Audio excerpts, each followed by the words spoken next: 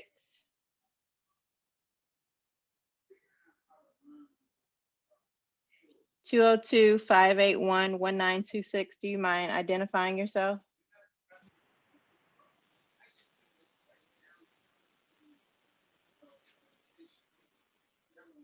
Hello? Okay. 202-914-9043. I'm sorry, 9053. Do you mind unmuting and identifying yourself? If 5811926 unmuted, I think they're trying to talk, but for some reason Yeah, we're I not getting any can't hear audio. 'em.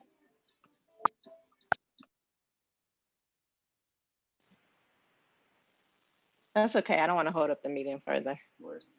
Can you remind them how they unmute themselves on the phone? Or They do just press the unmute button. on the Yeah, they telephone? were unmuted, but there was no Yeah, sound. there's no sound. All right. All right, so we ready to move? Yeah, we can move on. All right. I don't want to hold up the meeting. Yeah, 'cause I'm looking at my let's see. Well, actually, Natia, I think you're going to keep on talking because we don't have much in the way of committee reports. So we're going to move right on to our guest speakers. Tonight, during this COVID time, everybody's held up in their house. So we're the board, Penn Branch board. We're looking for ways just to help you guys out or help everybody out actually. And that's where we got this meeting from, with the theme of parks, recreation, and environment. With that, I'm gonna hand over to Tia, who's going to facilitate this section of the meeting. So I'm going to introduce the speakers, and we're going to hold questions and answers until the end to give everyone a chance to get through their presentation. So tonight we have Trey Sherrard from ARC. Did I pronounce that right? Yep, that's Anacostia Riverkeeper. Okay. Watani Hatcher with DPR. Josh Birch with DOEE. Ann Honius with NACE, and Michael Chambers with NACE. So we'll let Trey begin. Great. Thank you all so much for having me. My name is Trey Sherrod. I am the Anacostia Riverkeeper at Anacostia Riverkeeper.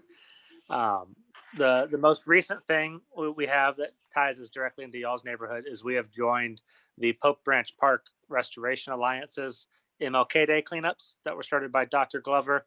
I think this was our 8th or 9th year this year teaming up with them. And we had a smaller one because of COVID, but we still had 5 waves, each of 25 people go out. So we had 125 volunteers go in different directions. So they were working in small groups, and they picked up, pulled, sorted out to what kind of trash, bagged, and then recorded 4,607 pounds of trash, which is a little smaller than last year, but last year we had 350 people.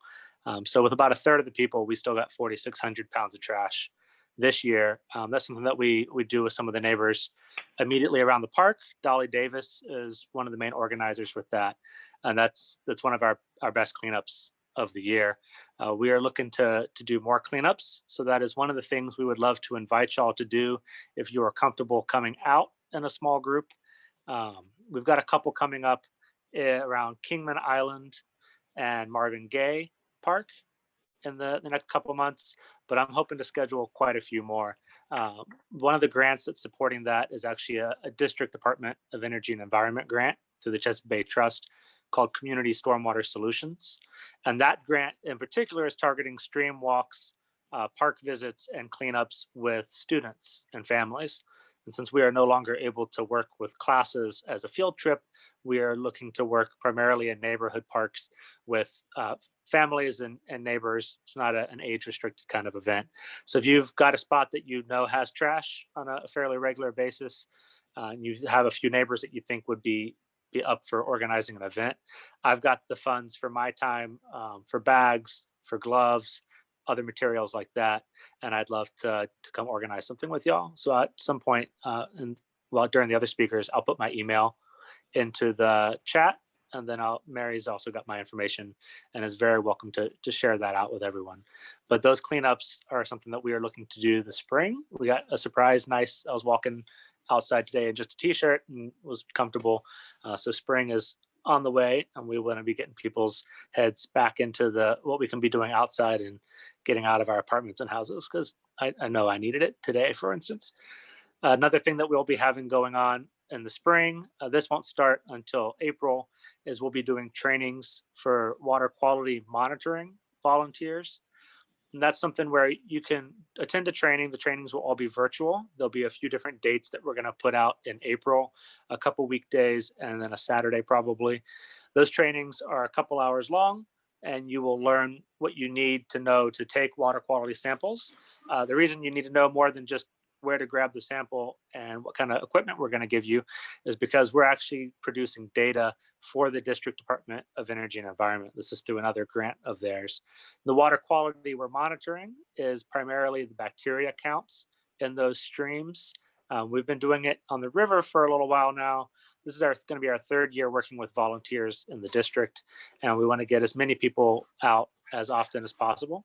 It could be that you are one of those star volunteers that is able to do a couple sites a week, every week from May through September, when we're actually taking samples on a weekly basis, usually on Wednesdays.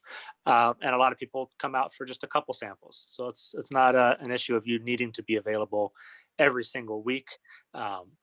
People who can come out just a couple times are just as welcome as those who are able to come on a more regular basis. But those trainings will be up in April. So I'll be putting links out to the organizers to send out sometime during March. They'll also be on our website, which is anacostiariverkeeper.org. And you can see some of that data on our website under water quality. And there's also a free app you can use to check when body of water was last tested for bacteria, called Swim Guide, and I'll put that information in the chat as well. One of the other things I want to talk about that is very timely is the remediation of Kennelworth Park landfill. The landfill is the former use of the site before it was capped over with dirt and turned into Kennelworth Park. Parts of that cap were deemed insufficient. Toxics were still migrating around the site and still able to cause risk of ecological and human health damage. And so the Park Service is moving forward with a public input period. Mary, I told you that it closes this Wednesday, tomorrow, the 10th. That is no longer true. The Park Service has issued a 30-day extension to the comment period. So you may now offer your public comment direct to the Park Service up until March 12th. And I'll be adding links in for that as well.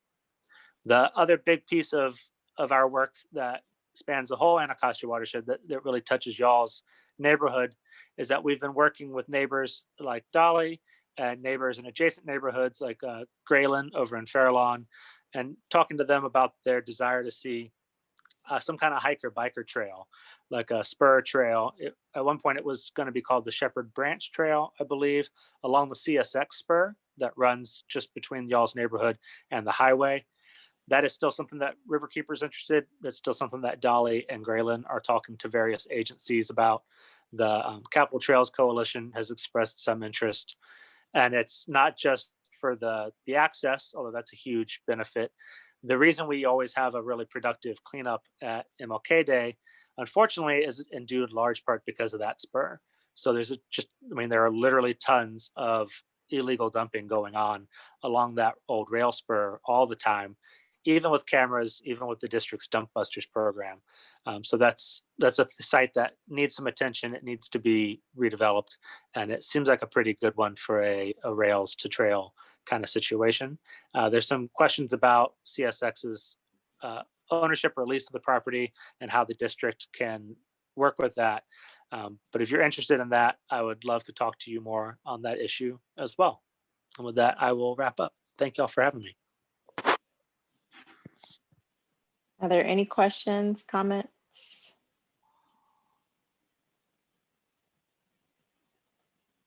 I see a hand clap. Well, thank you so much for your time. I don't see any other comments. And I'll be sticking around, so I'll monitor chat as well if it's easier for people to send comments in while the other speakers are talking. Okay.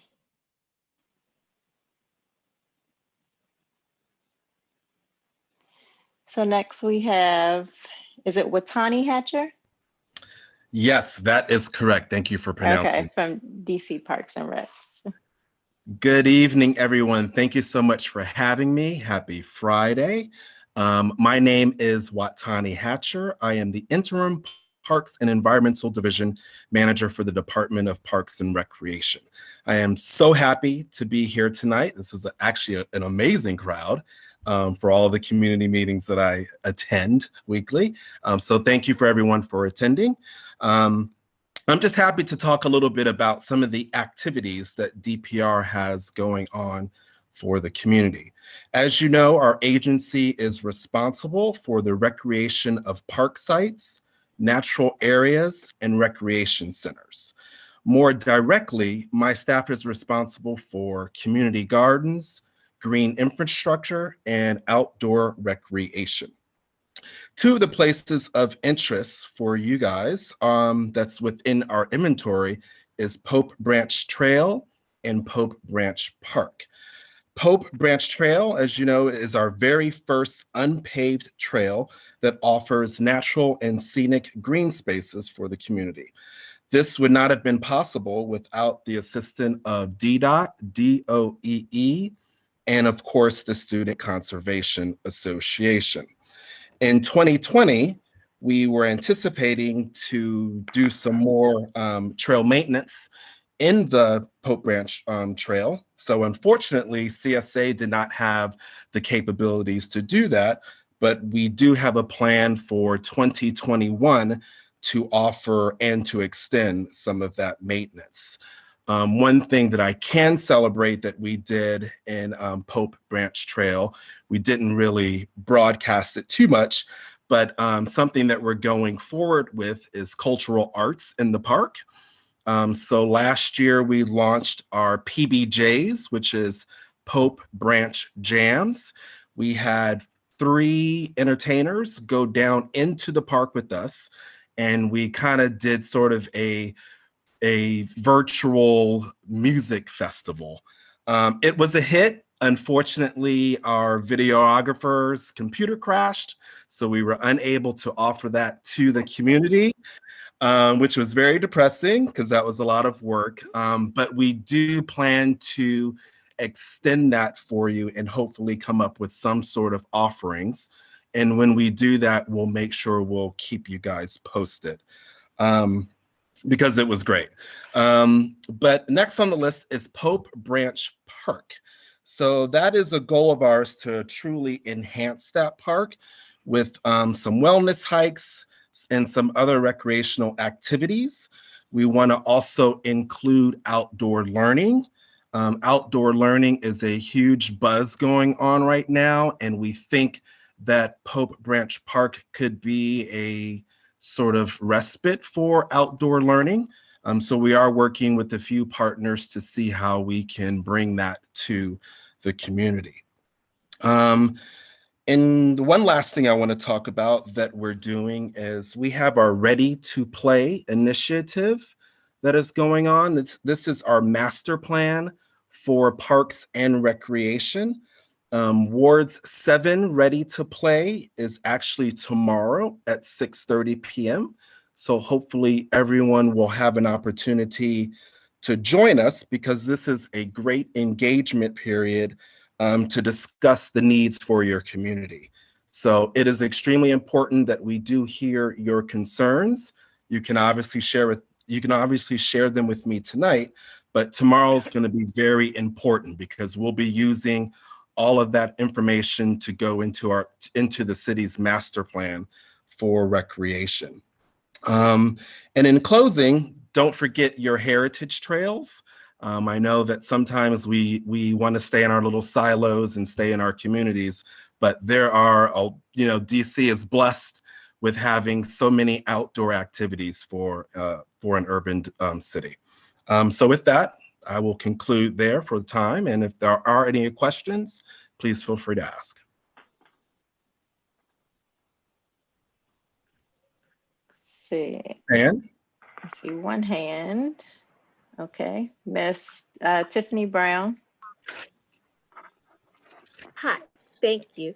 I just have a question or a concern that has been brought up by a constituent about the Penn Branch Park. In the summertime, there's always a concern about maintenance and trimming. So should we contact your office? Should we contact you about that? How does that get done? Because that is a DPR park. right. So we just, on Monday, we just announced our new park maintenance liaison for DGS. So for now, you can forward all of that stuff to me. I will put it in the chat. And then when you communicate to me, I'll make sure I direct you to the right person. All right, thank you. You're welcome. Miss Tracy Span Downing. Yes, hi, thank you for this opportunity. Just in terms of the ready to play for Ward 7, how far in advance? Okay, we talked to you today or tomorrow about plans we may want to see. So you're saying these plans will be implemented or possibly implemented maybe in what year? Or are we looking at something that in hindsight, okay, we get the community's input, but we already know what we're going to do. So how effective will this actually be? Right. So right now we're in our engagement process, and I will put that in the chat. There's also a survey you can complete. So we're looking at doing this towards the end of the year is when we go ahead and it's called a SCORP plan, but it's basically our master plan for the next 20 years. So there is a survey that you can fill out if you did not want to attend the meeting. And then it's always interactive. So we can always make improvements that are not part of our master plan. Okay, because I'm just concerned about the time period because I remember going to similar to one of these when it was regarding the where the Wendy's sitting down, that whole traffic debacle, and we were given it was a year, maybe last summer, they asked about it, but they already had plans ready, but they asked the community, they asked person's interest a little bit late to me. They already knew they were going to take away the Wendy's and draw traffic straight through and things like that, but you kind of get what I'm saying. Yeah, well, that's a little more related to transportation. But as far as any recreational needs, the good thing about having a department is that we can always introduce any recreational needs that the community will have. So that's going to be ongoing. That's not really included in the survey. So yeah, so if you see any recreational needs that you would like for the community, again, you can contact me and we can find ways to introduce that. Okay. Kyle. Thank you very much. So you might have just answered that in the end of your previous question, but we've heard from a number of different folks that there's interest in potential improvements at Penn Branch Park, both adding potential things or also just cleaning up and working on drainage and other things like that. So what's the appropriate mechanism to go through to try to explore those improvements and perhaps getting funding from you all? And an additional question, if there was interest in the community in doing fundraisers or for people to donate things to improve the park, what's the best way to partner with you all on making that happen? So I would probably reach out to Josh for that. Am I correct, Josh? Thumbs up, wave. But I was trying to unmute. Hey, Josh. I'm really technologically savvy, everybody. Don't get it twisted. Yeah, like I can talk with, depending on what type of improvement it is, I'd be happy to talk with you all about it. Especially if it's on the stormwater stream realm. Right. So it gets a little confusing, so we do apologize for that. But more of like the trail stuff will be part of the things that I can do. But Josh will talk about stormwater restoration, which will be his avenue. But yeah, just reach out to us and we'll make sure we get you to the right folks. Okay, thank you. I have a question. I'm sorry. That's okay. And just to let you know, there is something that DPR is trying to do, and we're hoping that this will help alleviate some of this, is that we're doing stretch assignments for a lot of our rec managers. So hopefully you will see a lot more DPR employees out there to assist with some of the cleanups that you're discussing. So my question is, will we talk to DPR about the dead trees at Pope Branch Park? Because there was a big tree that fell this summer, and the trees around it look like they're just as dead. So there's like a immediate concern there to do something about the dead trees. So yes, anytime you have an immediate concern, you can reach out to me. And Okay. again, I'll make sure it gets forwarded to the correct person who can assist you. Okay, thank you. One more question, Ms. Evans. Yes, along that same line, there are several dead trees all throughout the Penn Branch. I'm not sure which version of the park, if it's Fort Hunt, I'm not sure, but they're just all throughout the park. So would I reach out to you as well for that as well? You can do so. I'll make sure you get to the right person. Okay, great. Thank you. You're welcome. All right, thank you so much, Watani. Next up, we have Josh Birch from Department of Energy and Environment. Hey, everybody. I'm Josh Birch.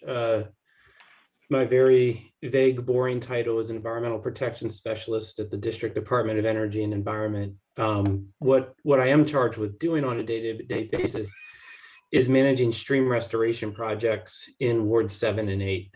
And it's a great job. Like, I get to go out and look at streams on, well, used to be a daily basis, not so much anymore, but find streams that are in a poor state of one way, shape, or form, and then sort of prioritize which streams get sort of the care and attention that they need, provided we have the funding for it. And I've actually been coming to Penn Branch meetings now for off and on for over 15 years. The first time I came to a meeting was in 2005. And it was because of Pope Branch, the stream, which at the time was a severely degraded stream. The stream banks were really high because of stream bank erosion.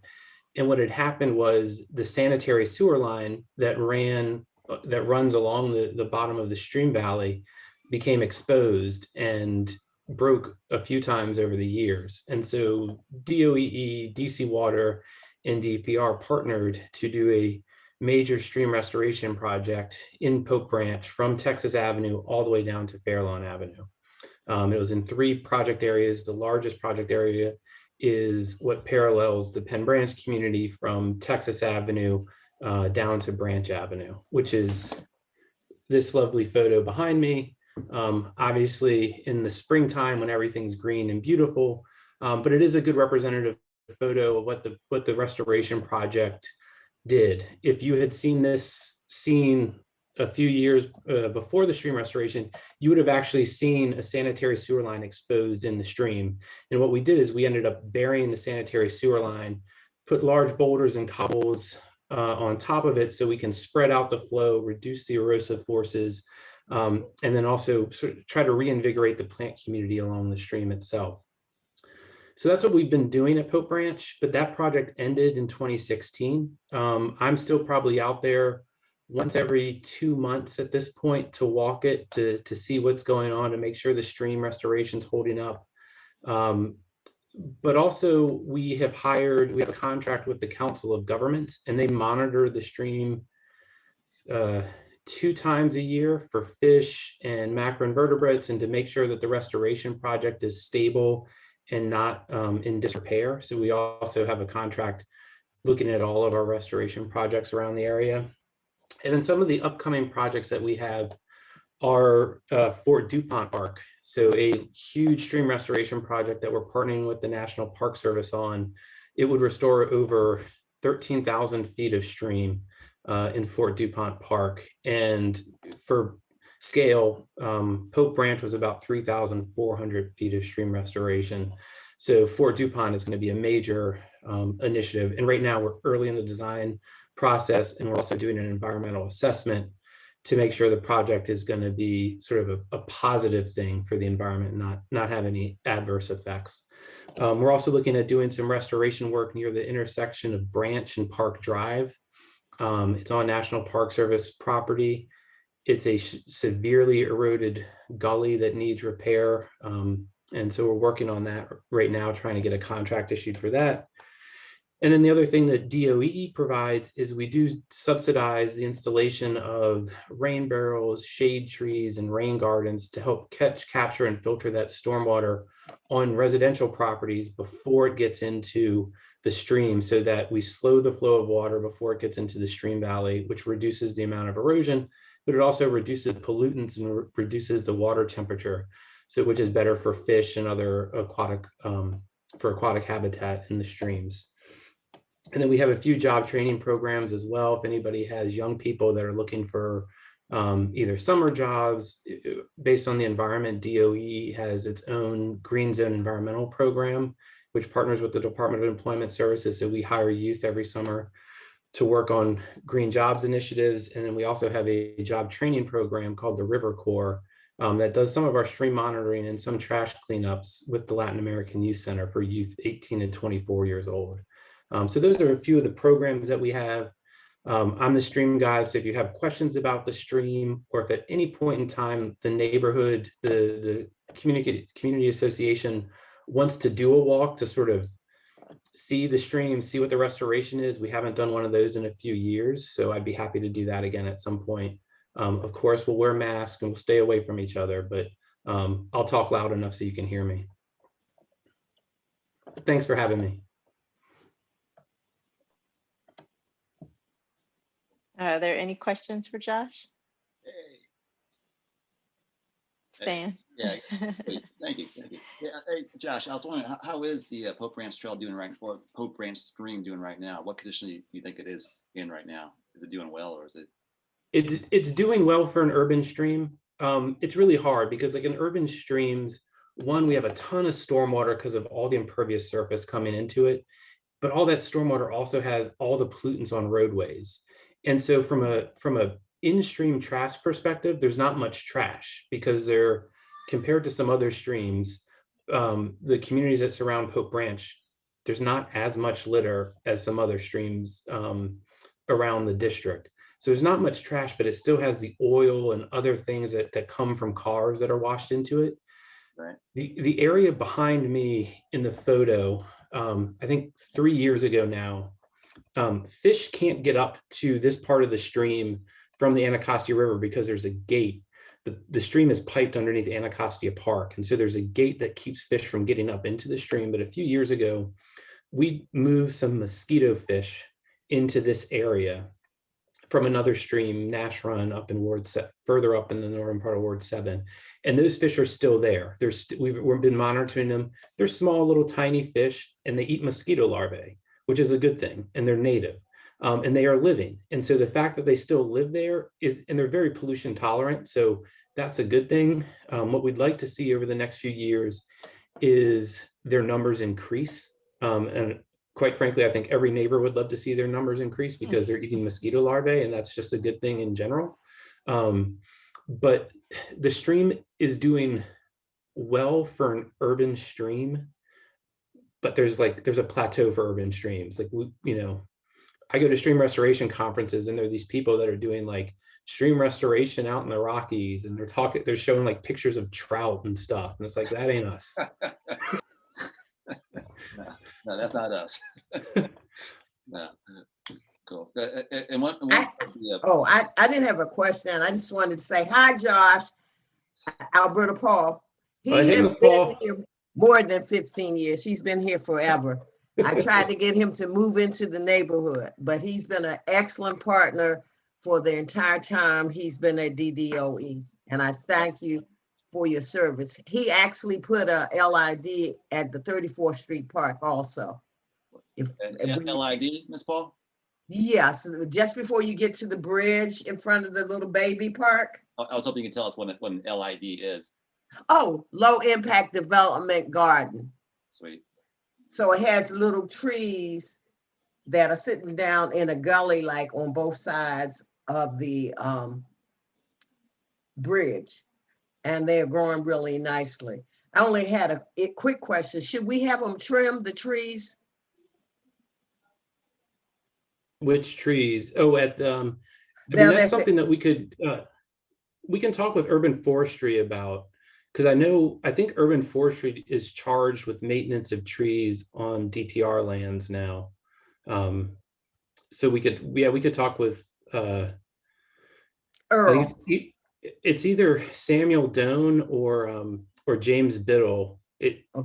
Somewhere they're like Earl oversees all of them, so any of those guys would work. Well, when you get a chance to peek at them, then send them an email requesting them to trim them back, because the neighbors that live between that park are concerned that the trees are getting so tall, it makes it look darker down there at night. But thank you for all you've done. Well, thank you. Thank you so much. I'm sorry. So Josh, you think we can get actually trout in our stream up there, Penn Branch? Yeah, they're not going to live, but we could put them there. I mean, there are some days, and I didn't have it prepared for tonight, but the day I took this photo that's behind me was in May, I think, of 2017. And on the exact same day, I went over to Fort DuPont, which is an unrestored stream. And the water in Fort DuPont was this muddy, murky color. And I took the two photos about a half hour apart. And if you just see sort of how clear the water is behind me, like, stream restoration does work. It does help improve, but it can only help improve it to a certain extent. And with those pollutants that come in from the roadways, I just think the trout are hard, but I think there are pollutant tolerant fish that I think we can get back into Pope Branch. Even some types of sunfish might be able to swim in those pools that are behind me. But we'll see. The mosquito fish are a first good step. All right. I have some friends who are into hunting, like deer and whatnot. So when I tell them I have deer walking up my street here in Southeast DC, they totally flip out. So I was hoping I can add trout to that list and really blow their minds, but maybe not. There are some, I will say there are some big, beautiful deer in Ward 7, and they are an absolute pain. And there's too many of them. I don't know if Ann's going to talk about deer at all. Ann's not going to talk about deer. Well, when we do these nice stream restorations, I'll talk about the deer. They eat our plantings, right? So we spend like $15,000 on plants and we plant them. And then the next morning, we just spent $15,000 on deer breakfast because they eat all the plantings. So one of the things that we're having to do these days is we have to fence all of our plantings because there's so many deer in Ward 7 that we have to fence our plantings to protect them so they can get big enough so that the deer don't destroy them after we put them in. All right. I had the same issue here in my little garden out front, same thing. But cool, but thank you. Thanks, everybody. Thank you so much. So last but not least, we have two speakers from NACE, National Capital Parks East. We have Ann Honius, am I pronouncing your name correctly? Yes, you are. Okay, and Michael Chambers. Oh, well, hello all. I am the Deputy Superintendent at National Capital Parks East, and Michael Chambers joining me. He is our Chief of Partnerships, Volunteers, and Youth. And listening to you all, I think that there's other things that you would like to know about the parks, like maybe the deer that Josh mentioned I might talk about, but we would love to come back anytime you have other topics. Today, we're gonna focus on the topic of the day, which is get outdoors and what can you do in parks during COVID. I think national parks across the country have all been busy. with Americans getting outside, trying to find ways to get out and about, enjoy nature, and continue just a state of good health and happiness during COVID. We actually have an office in the National Park Service that focuses on a program, Healthy Parks, Healthy People. And I think that that is just a good phrase in itself to tell you what the benefits are of enjoying your local parks. And you all are lucky and have an abundance of them.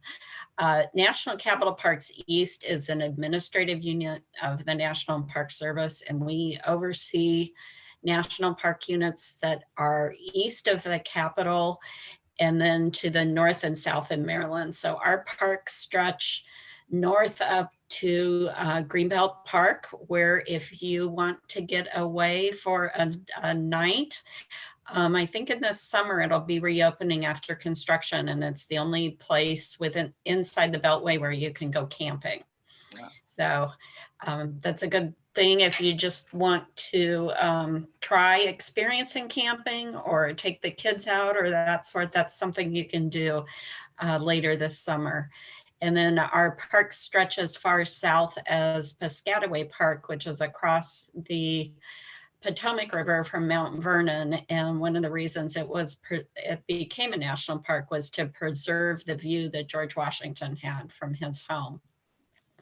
But you all are very close to Fort DuPont, which I've heard mentioned a couple times tonight. Fort Davis, all of the Civil War defenses of Washington parks, and also Anacostia Park. And within all of those parks, there's an abundance of hiking trails, which I heard reference to earlier. It's also a hiker-biker trail if you want to take your bike on the trail. And then out in Anacostia Park, we have the paved Anacostia River Trail, which is great for hiking, biking, longer distances, and it's along the river. So it's a little bit different experience than walking through Fort DuPont where you're out in the woods. We have a couple other parks that are near you all that are worth venturing out depending upon your interests.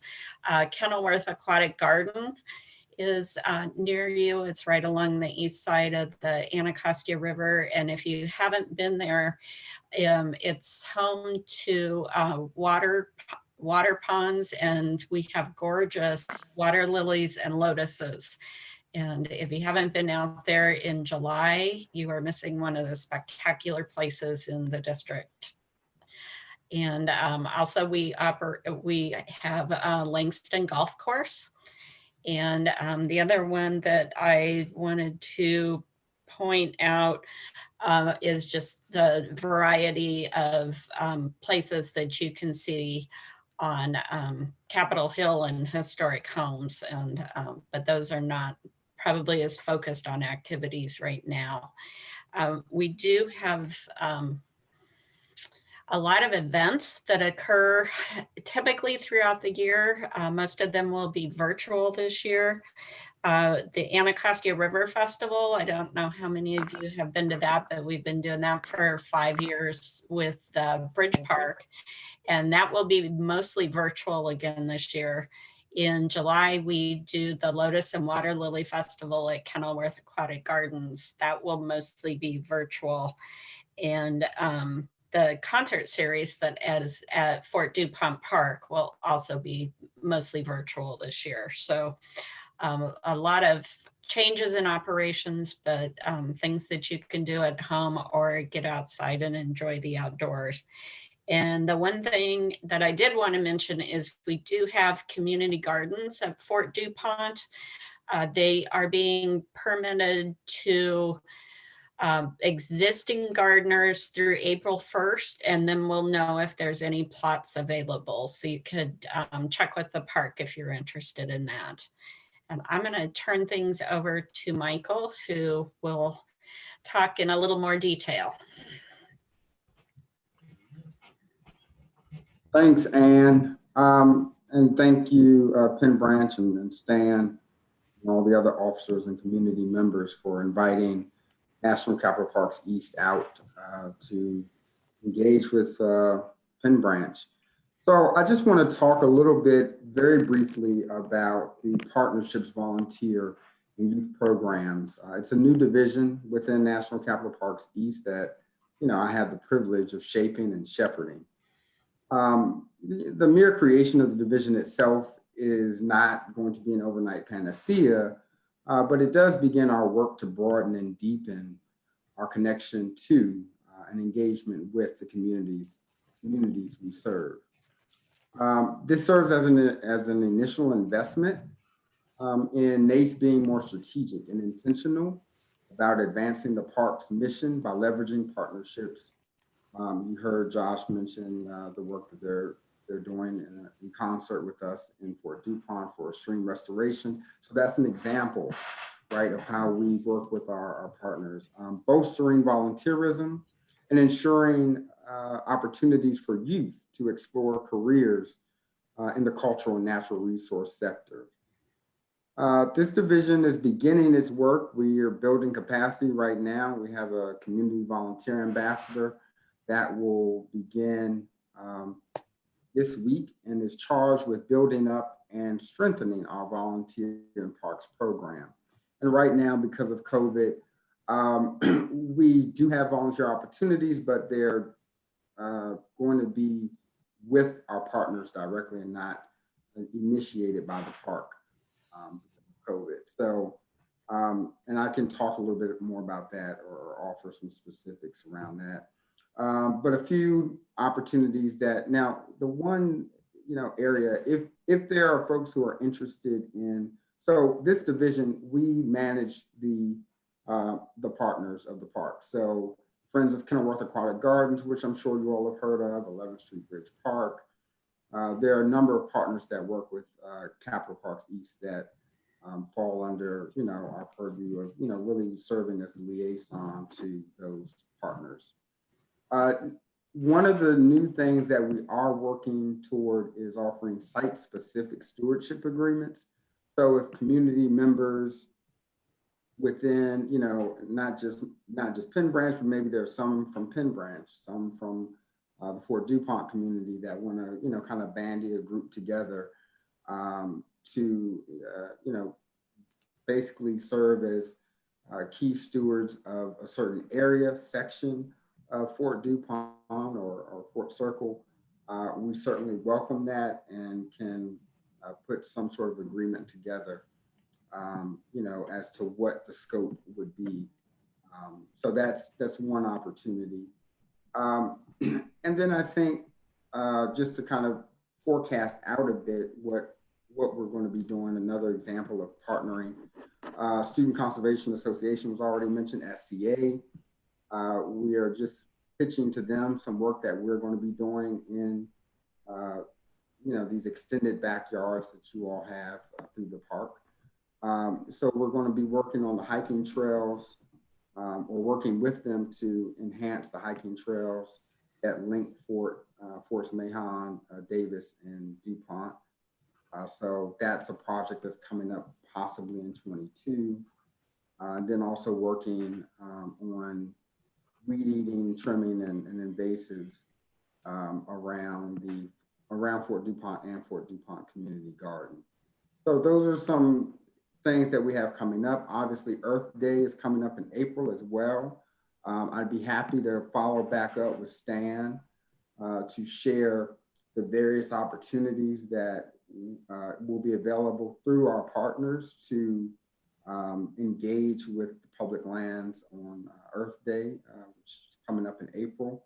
Hopefully winter will be done by then. Yeah. And then, lastly, I think I just, really want to allow the community to share any feedback, questions, or ideas, you wish to discuss with myself or Ann. So I yield back to the community.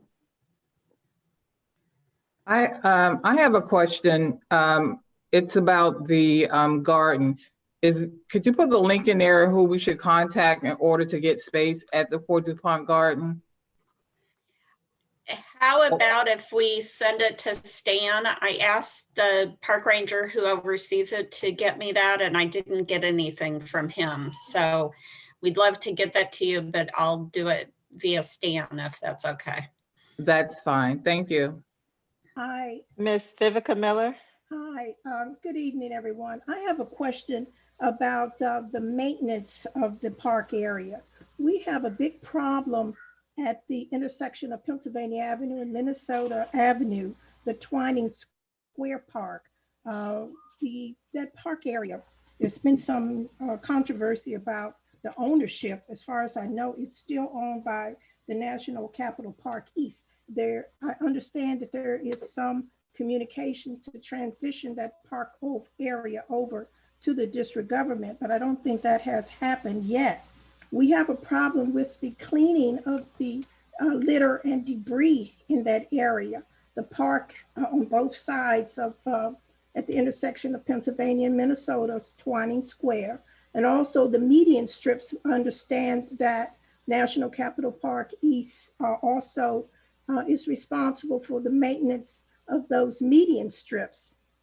Those strips are constantly littered with trash. Now, we realize and recognize that that is a high traffic area, but yet we don't seem to have a regular scheduled maintenance schedule where the litter is removed. We have a lot of bottles, cans, trash, down tree branches that stay in those median strips and the park areas for longer than it should. So my question is, who's responsible for that?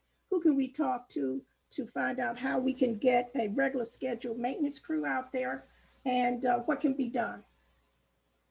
You're talking to the right people. We own part of it, and I know the DC government owns a little bit also, and there's plans for traffic pattern change that has been being worked on for several years. We do have maintenance staff go through there once a day. As you noted, it's hard to keep up with the litter, but within our regular routine things, we are servicing it. Okay. I know that you say they go through once a day. I frequent that area, and that is, they don't go through there once a day. I have gone through on 3-4 days in a row, and the same trash is there. So, you know, they are not, someone is not doing what they are charged to do. So, yeah, right. I can talk to the maintenance staff and we can send an answer back to you on that one also. Okay, can we get your contact? Can I get your contact number? Yeah, right now it would be 202-609-5197. Okay, and just another point, the number that is listed in the directory for the National Park Service, I've called that number, left 3-4 messages. No one has ever returned my call, and no one answers that phone. My apologies for that. We're working on fixing that. That's a side effect of COVID and everyone teleworking. Okay. So I will make sure to look for your phone call, Ms. Miller. All right. And your first name was Ann? Yes. Ann. All right. Thank you. Dan? And you have beautiful trees growing on 38th Street, but there are big timbers that are falling behind them. I know you guys, I tried to get y'all to join forces with DPW and haul off all of the fallen trees and make them to mulch, but that didn't work. I think I would like to suggest that you reconsider that project. DPW was going to pay for it, neighbors, and then bring the mulch back to the community, and people could pick up as much mulch as they wanted from the fallen trees along 38th and the 3800 block of Carpenter. The second thing is trim back the trees. There's been a war between you and DDOT on who trims the trees, and DDOT sent the contractors to trim the trees, and then your maintenance people told them that was their tree. So the trees that are by each one of the 4 do not dump signs need to be trimmed back so people can see, do not dump. Yeah, well, that's important. Yes. So let's just clear the trees. Other than that, the trails are being maintained on this side. They do keep the trail on this side pretty debris free. So if they could do those 2 things, I'd be grateful. I will ask them to look into it. I do know that we don't always clear all of the trees and limbs that have fallen because it provides habitat for certain types of animals or insects that are in the woods. And so we try and find the right balance for that. Oh, absolutely. And I'm only concerned about the ones that are literally sitting on the top of a little mound, and every other windy area, wind come by, they end up in the street. The neighbor has to push them back. Okay. So if we do them 3 things, even if you would pull them all back and hide them in the gully. Okay. Well, let them know that. Thank you. All right. Thank you. Stan? Hey, thank you. Thank you there, Tia. First off, I want to say thank you, Michael, for not calling me Mr. Benton. Yeah, appreciate that. And for Ann, I did not know that Piscataway fell under your yes. Yeah, that I gotta tell everybody, Piscataway. I've been going to Piscataway every Saturday morning, like around 8 o'clock for the last like 2 months. It's an amazing park. I can't recommend it enough. Everybody should get out there to Piscataway and check it out. It's in 3 different sections. Is that right? There's that long boardwalk, then there's a farm, and there's that second, the third part, like it looked like just a ruins, like a ruins of a house and a boat dock. Is there more down there in that third part? We have a couple partners down there that do most of all the operations. There's Colonial Farm, which you mentioned, and then there is, I gotta get my foundations right, the Alice and Ferguson Foundation works out of there. Right. Also, so there's quite a few things to find. Wow, yeah, it's a large area. And if you haven't discovered it, as you're heading south, you also pass Fort Washington. Yes.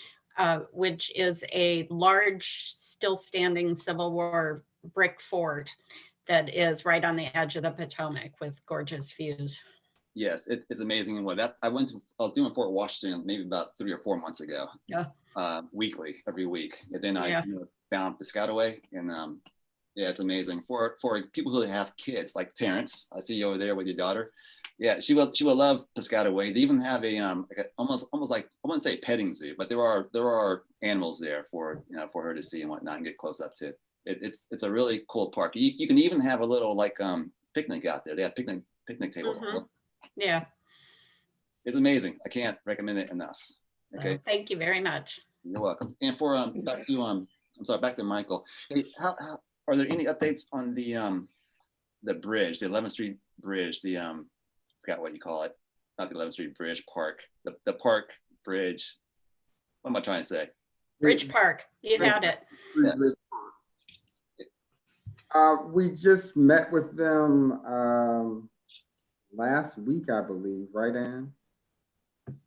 And I believe that Scott Kratz, who everyone knows is a great visionary leader on that project, he mentioned that things are still moving ahead during COVID, a little bit slower, but they're still progressing. I want to say he mentioned a year. I don't quote me on this. 2025 or something to that effect, but don't quote me on that. I could be very wrong. All right, cool. I was just curious. Yep. Okay, thank you. Ms. Brown. Hi, thank you. So I have a few questions. You said that you all maintain the Fort Circle trails also? Did you mention that? Yes. Okay, so there's some Fort Circle trails in my SMD that need maintenance. Which areas are you talking about? So 28th Street Southeast. Okay. So in between 28th and also on 27th Street. 27th Street comes down off of Naylor Road. Okay. But inside the park itself, inside the trail, there's a lot of debris. I mean, there's all kinds of things I see when I'm walking down 28th Street. And so my question is, do you all, this division also maintain Suitland Parkway? Because the constituent had a concern about how there's a lot of trash and debris on Suitland Parkway. Yes, we do. Okay, last question. Is Diana Bramble, is she back yet? No, Or she's she's still- not. Okay, so should I contact you or contact whoever took her place? I am going to put an email address in the chat that is, it goes into an email box and then the emails get sent to the right people and we track them to make sure we get response. And, Okay, cool. And that would be good because then if like Diana isn't here, then it will get to someone that can respond to you. Okay. Thank you. You're welcome. Thank you. Kyle? I think Marie was before me. Oh, So I'll sorry. yield to Marie. Sorry, Marie. Oh, no, that's okay. So I have a comment and a question. My husband and I live along 38th Street, and we noticed this winter that we could actually hear ATVs at night on the hiker-biker trail. Oh, no. And it Hello? seemed like it was actually every night at the same time for, I don't know, maybe about a week or two. And then it stopped, but we're wondering if there was a way to, create some sort of barrier or improve the barrier along Pennsylvania Avenue where it enters the hiker-biker trail, because it seems like that's where they were crossing. And so, we could only hear it along this section. So I don't know, where they went. They may have come off of Fort Davis Drive and then kind of cut through, but just so you know about that. Those are hard to track. Let me give you all a number and I'll put it in the chat. But that is patrolled by U.S. Park Police. And so I want to give you the number, hopefully here, and I'll put it in the chat. When things like that happen, if you could call, that would be the most helpful. Okay. Because then we can hopefully tell them not to do it and stop it, but also figure out what's happening to then be able to deter them from doing it again. Yeah, I was hoping there was sort of a non-police option, because I know that there are some posts like, further down on the trail where they can't enter. And so maybe even something like that. So, kind of bikes can get through, but not like kind of wider vehicles. And then my other question was, who do I contact to get permission to remove invasives from trees? I've been doing it already on my own. But I've been trying to get in touch with somebody, but I haven't received a response. And I was told by somebody else that maybe I need to get trained or something like that. I'm mostly concerned about the English ivy on the mature trees in the park. And so I've been making my way along 38th Street a little bit, but there's a lot more work to do. Where did you reach out before? I'm not sure who I contacted originally, but I was referred to Anna, a biologist, Anna Shuquin, I believe. That's not even us. Yeah, she's, I think, Park Service, but she's like in, I believe like Rock Creek. And so that, I think I submitted the request through like the portal, and that's who I was directed to. Okay, so that was a total error in our portal. Michael, would she start with you? Yeah, I was on mute. Yes. So Marie, we'd be happy to, one, thank you for taking the initiative, but certainly we'd be happy to connect you with our park biologist, who, certainly will happily respond about, the invasives, and then we can set you up, and you can get supplies from us if you need it. Be happy to. I think I dropped my email in the chat as well. So just send me an email. I'll be happy to further facilitate this for you. Perfect. Thank you. And our biologist is Michaela Milton.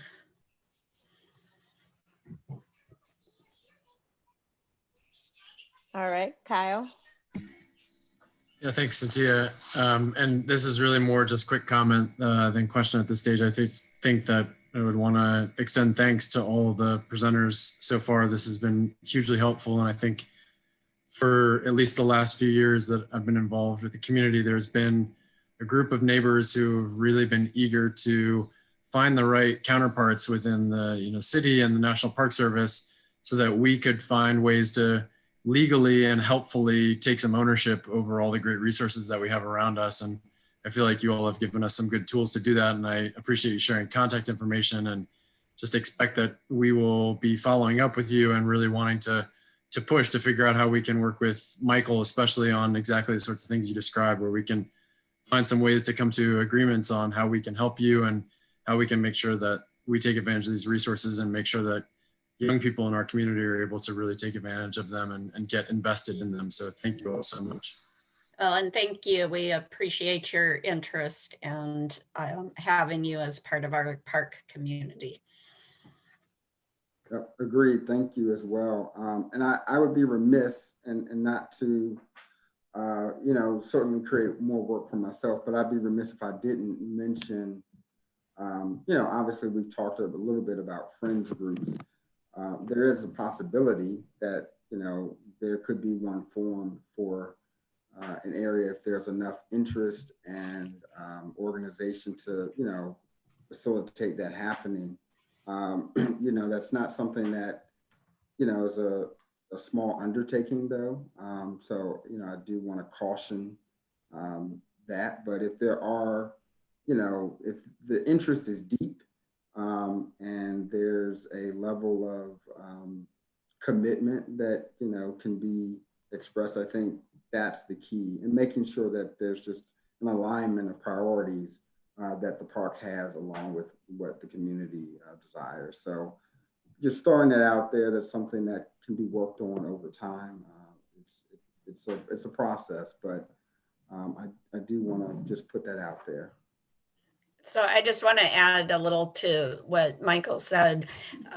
The Friends Group is Park Service lingo for a organization that becomes our partner at a site, and they're our official Friends Group that does fundraising and projects and supports the site. And that's probably the highest level we have for an organization that we partner with. And Michael can help with the whole range of opportunities. I mean, it could be just like Marie doing the invasive removal to all the way to a friends group. But we really appreciate your interest and hopefully help in the future.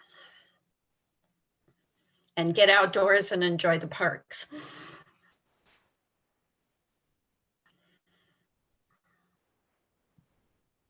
I don't see where my hand thing is on here, but I wanted to quickly ask for Marie's sake. Josh, is it possible that your summer green team youth who are employed through DDLE during the summer could be partnered with Marie to do invasive species identification and removal with guidance from National Park Service? Yes and no. The better bet is our River Corps program, which is a grant that we have with the Latin American Youth Center right now. They're our grantee, and they have 10 young people ages 18 to 24 for 5 months at a time. So we have 2 cohorts a year.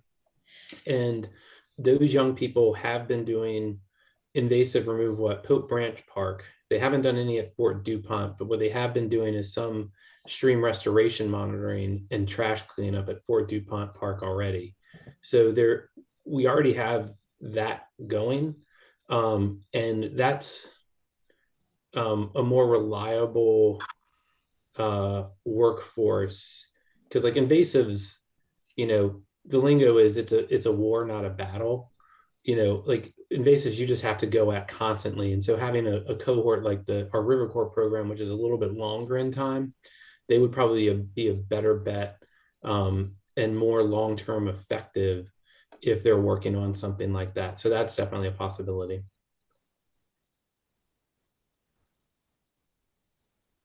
Marie, we got you some help. We might have you some help. We might have you some help. I'll connect with Josh and see if we can work on that. I mean, I'd be happy to. I mean, I do it. I've done it with trees in our own yard, you know, cutting and not removing, so that we don't damage the bark. You know, I mean, there are so many beautiful trees in our neighborhood, and our neighbors in their own yards are losing trees, but in the park, we've had a lot more sunlight come through into our yard just in the 4 or 5 years we've been here because of the loss of trees. Yeah, invasives, quite frankly, are really hard because funders, quite frankly, like to fund things like what's behind me, because it's like, you know, oh, we restored the stream, it's so beautiful. Or you say, oh, can you pay a bunch of money to remove some ivy from some trees?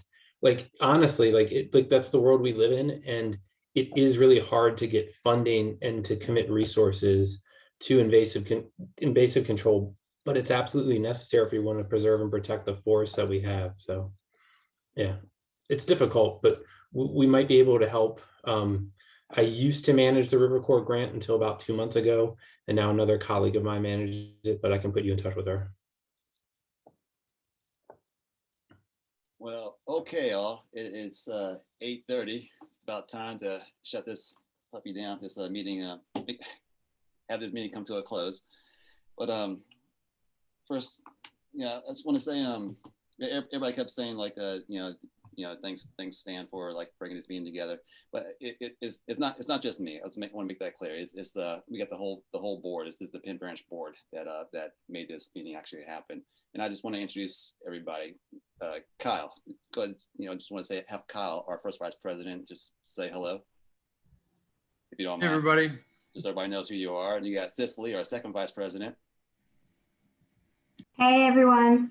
All right. And who else we got? We got the Marie there. She's our secretary. And Tia, who's been like facilitating here. He's our parliamentarian. Hi, everyone. And Mo is our treasurer, who's off camera right now. All right, Mo. And lastly, we have Paul. Paul, who's being shy. He said he didn't have any updates, but he did a major update on our website. So please go check it out. Everyone, please, by all means, check out the website. It's still under construction, but we'll be working to improve it as we go along. Sweet. Yeah, thank you for that, Paul. Excellent newsletter. Yeah. Thank you. Excellent. That was a team effort as well. Oh, okay, guys, y'all did an excellent newsletter. My seniors that live closest to me call me, say, oh, did you get your newsletter? Oh, I'll save mine if you didn't get yours. They all got their newsletters timely, and we're gonna try to train them because a lot of them got laptops. So I'm volunteering to train my seniors in my block to get on Zoom so they can be present at the meeting. Hey, that is great. There, Miss Paul. And also, it's one person's missing from that team. That's Tracy, Paul's wife. She puts a heavy hand into yeah, I want a heavy hand into that. She's on my committee. Say it again. So she's the other half of the communications committee. Oh, there you go. Exactly. And also, people also have been coming up to me and saying, "Oh man, thanks for all that hard work and whatnot." But it really isn't that hard. I have this great team that's with me, and also the previous presidents. We have Jacqueline Cannon, who was here. I thought I saw her earlier. Yeah, she's helping out. We have Jimmy Williams helping out, and so everybody's helping out. Actually, it's been a great experience so far. Okay, before we I wanted to add one thing, if I could, Stan, Sure. and that is those who presented today, you know, we're often looking for something to put in the newsletter. And so if you have anything, you know, just a little story, if it's connected to what's happening in the parks around here, you know, we'd love to, you know, send it over to Paul and see if it's something that would work for the newsletter for that month, or he could add it to the website, or even if it's just include a link to check out the website. But, you know, we'd love to stay connected that way. Duly noted. All right. And I would say, especially for Watani, man, next time you have a concert in the woods there, please let us know.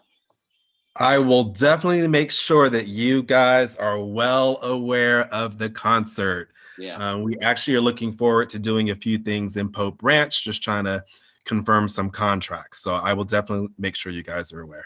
Sweet. Thank you very much. Appreciate that. Before we Sorry, I'm not on camera, by the way, but yeah, you're good, man. No worries. Okay, and so before we close out, does anybody have any concerns, comments or concerns? I see a hand over there, Ms. Wanda or Wanda. Yeah, hi. Yeah, thanks for all the information. I was wondering if if your team could go back to posting this meeting announcement on the email chain, number one. I was wondering if perhaps on the day of the meeting, if the agenda can be posted. Yeah. Number three, I was wondering if I've looked on the website for the recording of the last meeting, but I can't seem to find it. So I wasn't sure if it was just delayed being posted. But I mean, it's sort of helpful to get a meeting invite or the announcement of the meeting via email, the agenda somehow maybe before the meeting, maybe on that email blast. Some of us still do not get newsletters, so it's really helpful just to have the email blast as well. Yeah, let's back up to that newsletter. Where do you live? I live on 34th off of Pope. Have you gotten your newsletter? I've only gotten it once. Okay, gotcha. All right, cool. No worries. We'll make sure you get that newsletter.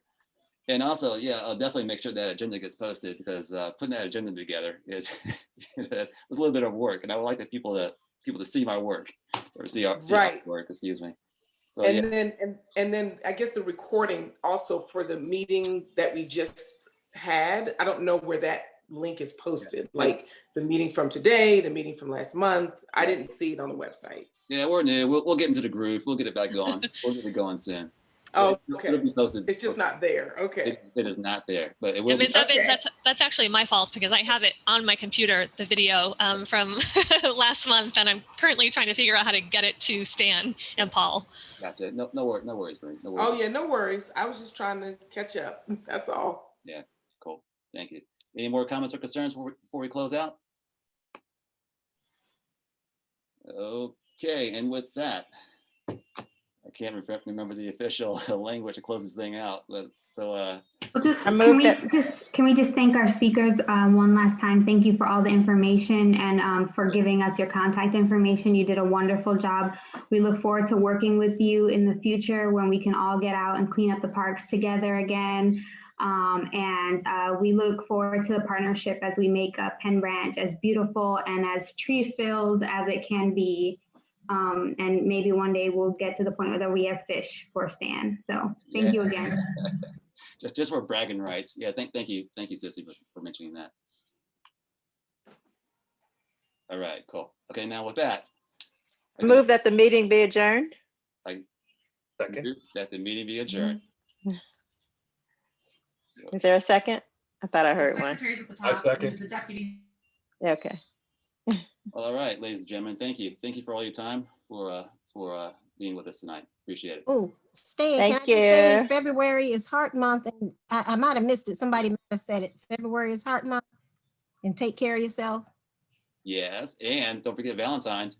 Oh yeah, Valentine's Day. That's what I thought you were talking about at first.